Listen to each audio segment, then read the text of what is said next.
Ladies and gentlemen, boys and girls, how are my snipers doing today? I hope you guys are doing fantastic. Listen, ladies and gentlemen, today we are talking about Bitcoin. We'll also be discussing a few other things. Ladies and gentlemen, we're also going back to the 3 uploads per day. We are going to be talking about Turbo, Caspa, and ICP tomorrow. And we'll also be discussing a few other things along the week. This week, I want to go all out, bang out, tier lists for real world assets and other types of narratives. Speaking about narratives, we will discuss which narratives are going to be the best, and of course, market updates. So if you like that, make sure to stick around, make sure to like and subscribe, as it does mean a lot to me. But without further ado, ladies and gentlemen, let's just jump right into this. So the first thing I want to talk about is Bitcoin. Then we'll talk about Bitcoin dominance a little bit, and then we're going to discuss a few other things, okay? So first of all, ladies and gentlemen, we can see that we have been recovering and we are actually looking pretty solid right now, right? We are looking pretty solid right now.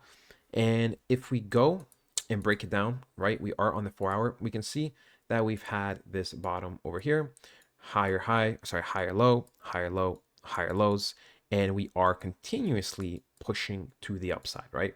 Continuously making efforts to go higher and higher.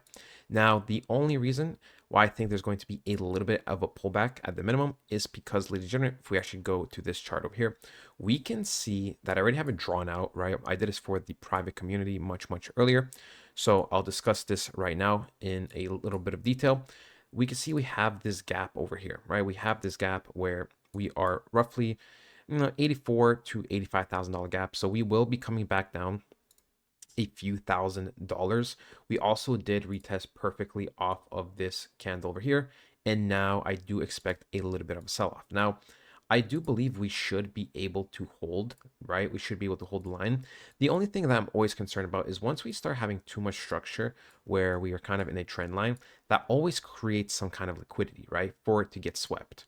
Now, that's the only problem. But if we see something like this where we kind of go down, we sweep a little bit, and then we reverse, then usually, we don't have any issues. However, it is not always the case 100% because we can see when we go back to September, we have a bottom here, here, here, and we're just in a trend, right? We are literally just kind of in a nice trend line, right? We are in a nice, very tight trend line. It gets broken. Some of the lows get swept, right?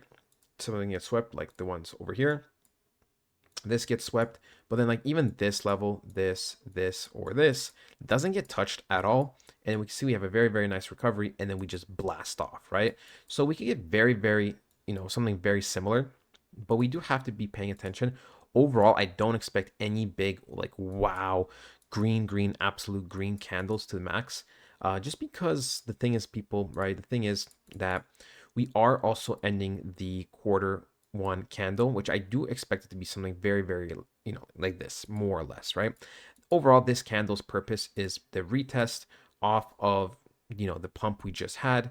And pretty much the next couple of months are going to be recovering and the next pump blast, okay? I do believe we will have a nice big blast, at least one more over the next coming months, right? Let's say, doesn't matter what price does, we go up and expand, right? We can be going up to 150, maybe possibly even higher before then we sell off. Now, if we do end up kind of getting a double top or, a second pump later in the year or possibly early 2026, then we very well, ladies and gentlemen, might be able to pull off, extremely new highs where we go up to like 200, maybe 230, 250K before we have then the actual big, massive crash, a big, very full on correction. Okay. Now, this is more just speculation, right? This is just more hypotheticals. So, do not get married to the idea that this is 100% going to happen because most likely it won't. And even if it does, it probably will be on a smaller scale. Now, there is a small possibility that we could kind of end up like the SPX 500 in the future. If Bitcoin does genuinely get adopted, right, we may see very bullish movement, right? We can see very bullish movement and then just here and there, for 1 or 2 years across the next 10, 20 years, we'll overall see, maybe like a quick crash. But generally speaking, right, we can see that, this is 2010 and this thing just kind of never truly broke structure. Sure, there was a little bit of a pullback, and then we have a little one here, and then we have, the 2020 crash, but that was like as big as it gets. And then again, 2022, 2021, whatever. But then every time you can just see there's going to be some type of pullback, it just goes further and further. Like there was actually never a real correction, right? Because a real correction would look something like, let's say we go like this, we break structure, and then we start doing something like this, maybe get to the halfway 60% point, and then the cycle continues where we get more and more big rallies. Okay, but that is a very low probability. There were some theories last time around that could happen. It didn't play out, obviously, because Bitcoin went down to very, very low levels. But just in case, it is good to know. Now, Bitcoin dominance, ladies and gentlemen, is looking pretty damn solid at the moment. We want Bitcoin dominance to be going up. We kind of just want things to just get to where they're meant to go, right? I believe we're going to be going to the 69% area, 69% zone when it comes to, Bitcoin dominance and, how everything is going to play out. We see there's a lot of structure over here, which is why we slowed down massively for Bitcoin dominance. And then the next massive structure is here, which is where I believe we will go into and sell, right? We tapped into this big zone, right? We tapped into it. We had a nice sell off. We had a nice retest. And then now we're kind of pushing higher, right? We did tap very quickly, but now again, we are kind of consolidating. But generally speaking, like the blue line suggests, this is what I expect, right? We get to these big zones, and then we kind of go aggressively to the downside. Very, very aggressive. That is what I generally expect. Okay. So yeah, things are looking good. Things are looking good. They are looking on track at the moment. The thing that's a little bit worrying though, which I don't really like too much, is this others dominance. Okay. It is extremely weak. It is extremely weak, and I want to just see a big pump to the upside. Now, we are technically, right? We are technically going sideways for many, many weeks, where we could see a nice solid pump to the upside. But the question is this just going to be a pump to the upside to then just sell off, or is this going to be it?